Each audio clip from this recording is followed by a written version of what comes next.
A small lamp, DPAM, flickered in the corner, casting soft golden light across the modest living room. Long shadows stretched over the floor, adding to the stillness that had settled since Kadhir's mother passed away. Her photograph stood on a simple altar, draped with a wilting garland. Only 15 days had passed, but to Kadhir, each moment felt like an eternity. Sitting cross-legged on the floor, Kadhir fixed his gaze on her picture. A soft whisper fell from his lips. "I'm sorry, Amma. So sorry." He repeated these words like a mantra, heavy with guilt and profound sorrow. The air around him felt thicker with every breath. During these dark days, Arjun became Kadhir's quiet guardian. He handled household chores, cooked simple meals, and made sure the family's basic needs were met, all without being asked. Nisha often visited, offering gentle comfort with her caring words. Still, nothing could replace the warmth Kadhir had lost. A bottomless ache pulled him deeper into despair. Kadhir's father, Ravi, struggled too. Lines of fatigue marked his face, the burden of keeping the family together weighing heavily on him. That evening, Ravi entered the room and sat beside Kadhir. He stayed silent for a moment, as if searching for the right way to reach his son. Finally, he spoke, his voice low and laced with love. "Kadhir," he said, "you have to find a way forward. She wouldn't want you like this. She dreamed of so much for you." Kadhir barely reacted, eyes never leaving the photograph. Ravi stood and left with a heavy sigh, his sorrow echoing in every slow step. A hush returned. Then, out of the corner of his eye, Kadhir thought he caught a slight movement. In the dim shadows just beyond the lamp's reach, he sensed the outline of a woman. Something about her presence felt both comforting and unsettling. But her features remained blurred, and as he blinked, the figure disappeared. A sudden chill brushed against him, contrasting sharply with the lamp's warm glow. He tried to shake it off, convinced it was only his grieving mind playing tricks. Seconds later, Ravi returned. This time, his voice was sharper. "Enough!" he barked, causing Kadhir to jolt. Ravi crossed the room and grabbed his son by the shoulders, his grip firm but urgent. "You need to honor her memory, not bury yourself in sorrow. She wanted you to achieve great things, to become someone she'd be proud of." Though blunt, Ravi's words struck a deep chord inside Kadhir. They cut through his fog of grief, nudging a part of him that still longed to live up to his mother's hopes. As Ravi left, Kadhir sensed a faint warmth beside him, like a presence lingering in the still air. He couldn't tell if it was his mother's love echoing or something else entirely. Yet from that moment, a tiny spark of strength ignited within him. A quiet resolve that might someday carry him out of the darkness he'd fallen into. The school library, with its towering shelves and dim, cozy lighting, was Kadhir's refuge. Here the world's sorrows felt distant. The air smelled of old books and polished wood, a balm for his weary mind. He wandered the aisles, fingertips grazing the spines of thick volumes. Eventually, he settled into a worn armchair in a secluded corner, hoping to lose himself in a philosophy book. Despite the library's hush, sadness clung to him like a stubborn shadow. He leaned back, eyes closed, trying to soak in the gentle stillness. For a few moments, it felt like the books themselves shielded him from life's harshness. But then a prickling sensation ran up the back of his neck. He opened his eyes, uneasy. Across the room, an old scratched mirror hung on the wall. Through its dusty surface, he saw what looked like the outline of a woman standing perfectly still, watching him. Her features were blurred, but her eyes, they seemed sharp and strangely familiar. A chill snaked through him. He blinked once, then again. The reflection was gone, just rows of shelves behind him. His heart pounded. "It's my imagination," he told himself, Suddenly, a faint odor of burning plastic reached his nose. Alarmed, he glanced to the side. Thin wisps of smoke rose from a nearby electrical outlet. A quiet crackling followed, and the smoke began to thicken. Panic seized him. He remembered another fire, one that had taken so much from him. His chest clenched, his limbs went rigid. Fear locked him in place. "Stay calm, breathe," a steady voice came from behind. Kadhir spun around, startled, and saw a man in his 40s standing there. His calm presence cut through the rising dread. "Look at me, son," the man said, voice low and firm. "You know what to do. Steady yourself, take a deep breath, and get to the door." Despite the chaos in his mind, Kadhir latched onto that tone of authority. He drew in a long breath, willing his body to obey. The stranger guided him toward the exit, one strong, reassuring hand on Kadhir's shoulder. They emerged into the open air, the smoky smell replaced by the cool freshness of the outdoors. Kadhir exhaled in a shaky rush, heart hammering but relieved. He turned to thank his rescuer. But no one was there. He stood alone, the strange man gone. Only an odd sense of calm and safety remained, like a lingering echo of the man's presence. On the walk home, his thoughts drifted to the woman in the mirror, the figure who seemed to watch him from the shadows. Though unsettling, she also felt oddly protective, as if she'd been there to help guide him. He couldn't explain it, but for the first time in days, he felt the faint glow of comfort. It was as though some unseen force was watching over him, holding him up when he was too close to falling. Bit by bit, Kadhir found strength in his father's stern guidance and the calm presence he'd encountered in the library. Though he still grieved his mother's loss, it no longer felt like a weight poised to crush him. Instead, it became a reminder of her enduring love and the dream she had believed he would fulfill. Arjun and Nisha remained by his side, their unwavering support helping him move forward. Kadhir threw himself back into his studies with a renewed focus, piecing his heart together day by day. Time passed. Eventually, Kadhir and his friends graduated from college and were hired by a prestigious scientific organization, a dream his mother had always held for him. His father, Ravi, watched with quiet pride, seeing in Kadhir the resilience he had hoped to instill, a reflection of both Kadhir's hard work and his mother's lasting influence. Meanwhile, Kadhir and Nisha's bond deepened. Their quiet friendship had blossomed into a love they treasured. In time, they married amid laughter, blessings, and a sense of abiding joy. Together, they built a life rich with new memories, a home that gently merged their past with their unfolding future. On their wedding day, as Kadhir stood next to Nisha, he sensed a familiar presence in the crowd. At the very back, a lone woman stood quietly. Her figure was almost indistinguishable, yet her gaze radiated warmth and pride. For a heartbeat, Kadhir felt certain it was his mother watching over him. He could almost feel her love shimmering in the air around them. Years later, Kadhir and Nisha's home came alive with love and legacy. In one corner of their living room, a lamp, Deepam, glowed softly beside his mother's photograph. Its steady flame offered a gentle reminder of her guidance and affection, a light that would never fade from their lives. Early morning air brushed cool against Ravi, Kadhir, and Nisha as they set off for the famous Natraj temple. Packed into their new Ford Icon, they left behind the bustling streets of Bangalore and soon found themselves on the open highway. The engine purred, and the excitement in the car was almost palpable. Kadhir and Nisha sat side by side in the back, their laughter and light conversation weaving a bubble of warmth. As fields of bright flowers and sleepy villages rolled by, Nisha rested gently against Kadhir's shoulder. He pointed out sights, a group of children playing cricket, a farmer guiding bullocks, and she smiled at each small discovery. From the driver's seat, Ravi affectionately watched them through the rearview mirror.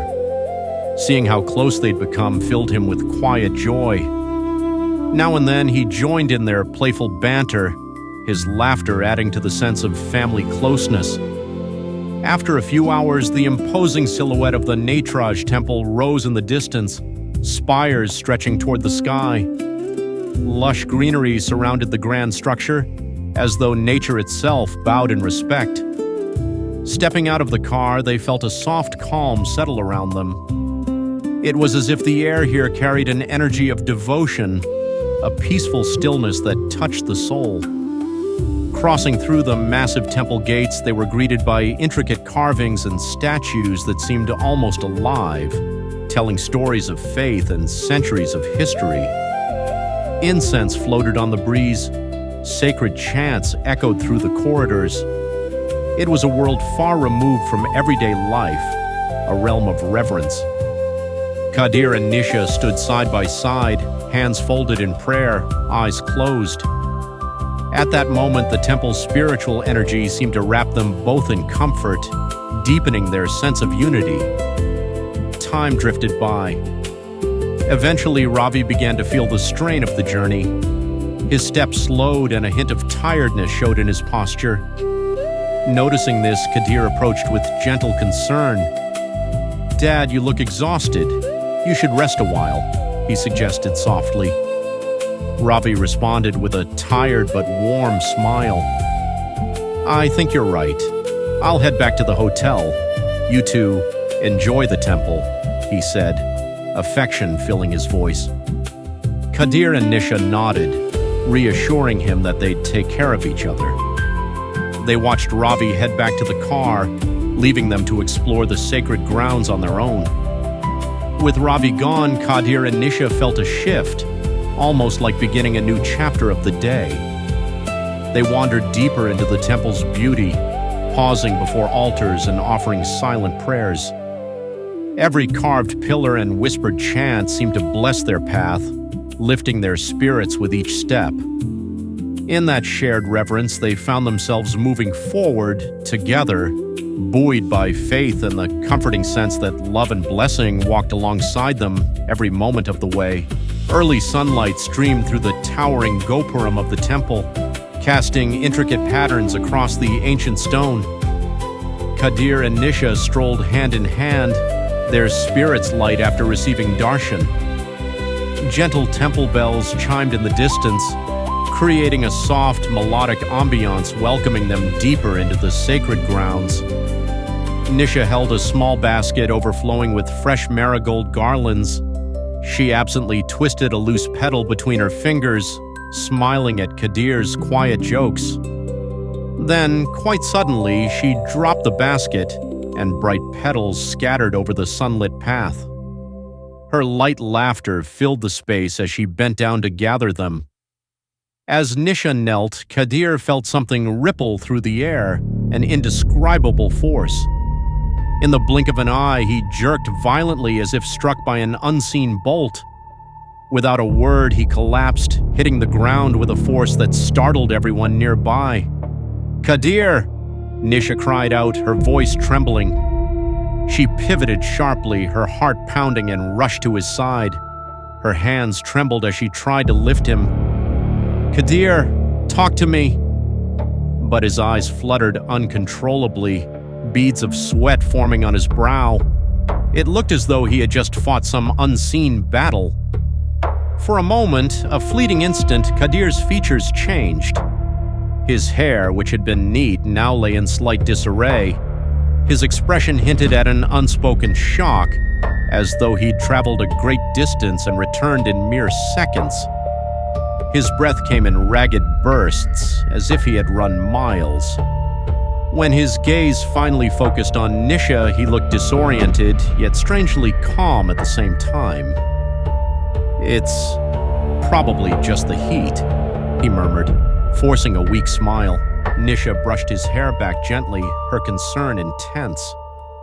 "That was more than heat," she insisted quietly. "What just happened?" Kadhir tried to stand, leaning against her for support. A swirl of confusion clouded his eyes, but he said nothing more. He seemed to wrestle with words, then closed his mouth, as if deciding not to speak. Nisha noticed his slightly different attire. The collar of his shirt misaligned, the sleeves rumpled in a way that hadn't been moments before. Yet she couldn't piece it together, nor could Kadhir explain without revealing something he wasn't sure she'd believe. With a soft sigh, she helped steady him. "Kadhir, if you need to tell me something, I'm here."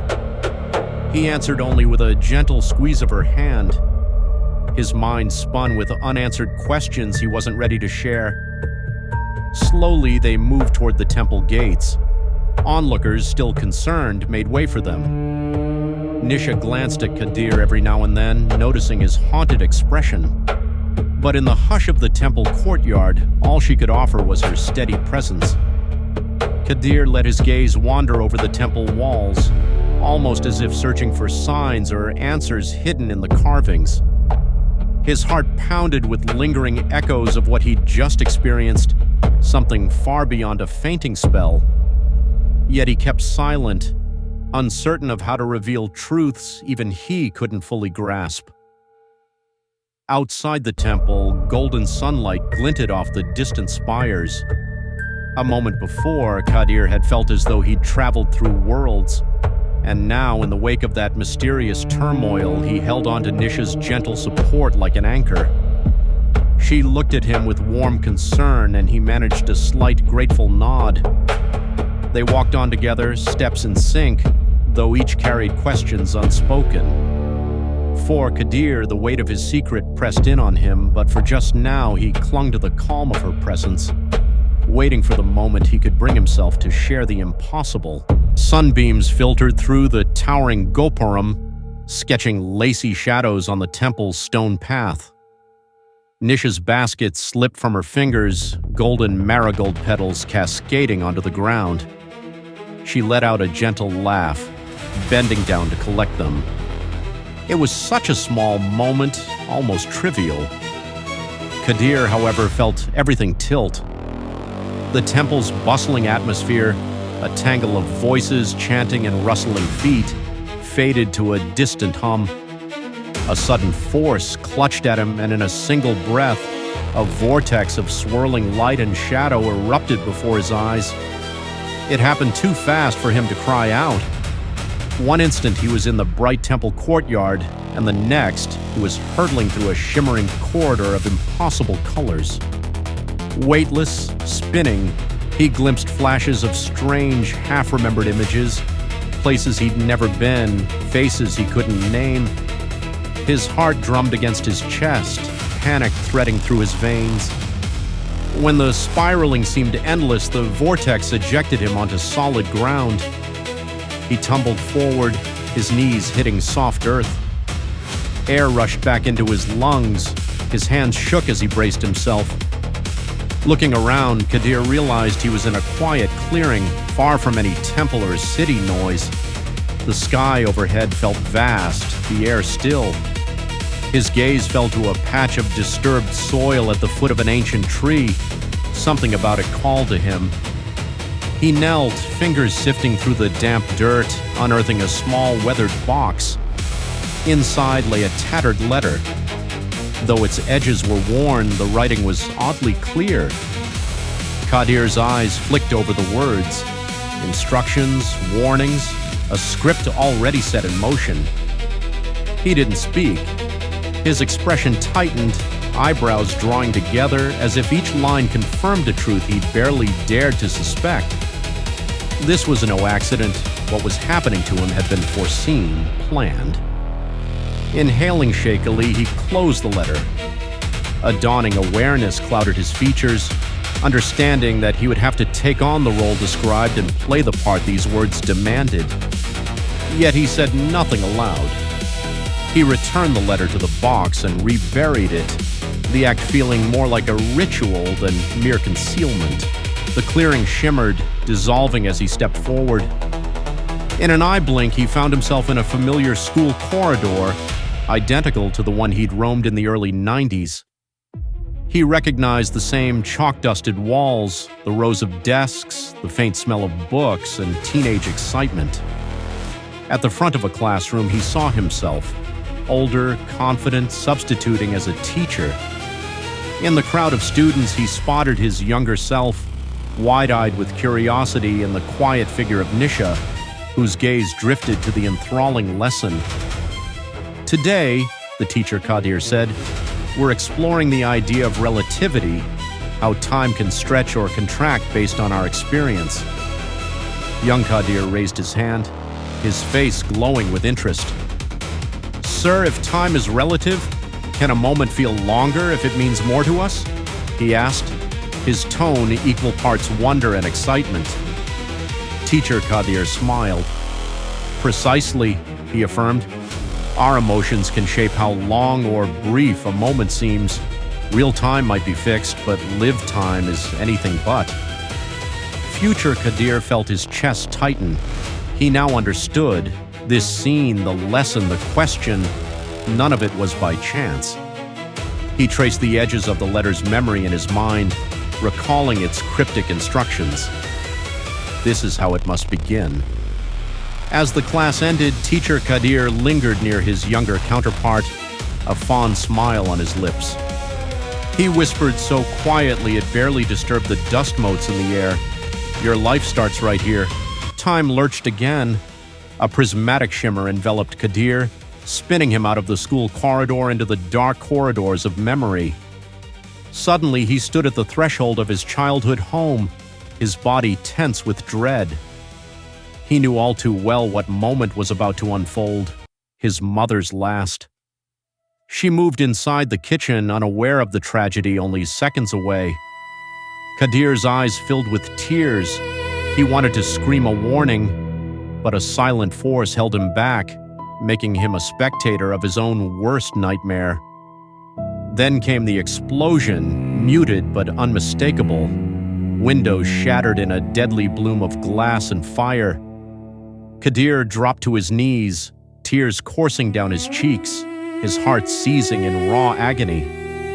A final swirl of light seized him and thrust him back into the temple courtyard, back to Nisha, crouched, retrieving her fallen garlands. He stumbled, disoriented and trembling. Sunlight glinted on the stone path as if no time had passed. But Kadhir's face showed a profound difference. He looked like he had fought a war. Nisha turned, concern sparking in her eyes. Kadhir? She asked gently, seeing sweat on his brow, his hair askew, the haunted sheen in his gaze. He managed a faint, unsteady nod, swallowing the urge to spill every secret. Despite the turmoil still raging inside, he smoothed a reassuring hand along her arm. He knew he couldn't explain yet.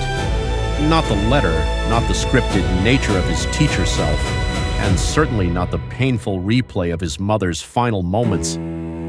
They quietly left the courtyard together. As they walked away, Kadhir clutched the silent vow he had made. He would follow the letter's path and unravel the secrets threading through his life. Though guilt and sorrow churned in his chest, he felt a spark of determination. The future might be written, but perhaps there was still some way to rewrite it,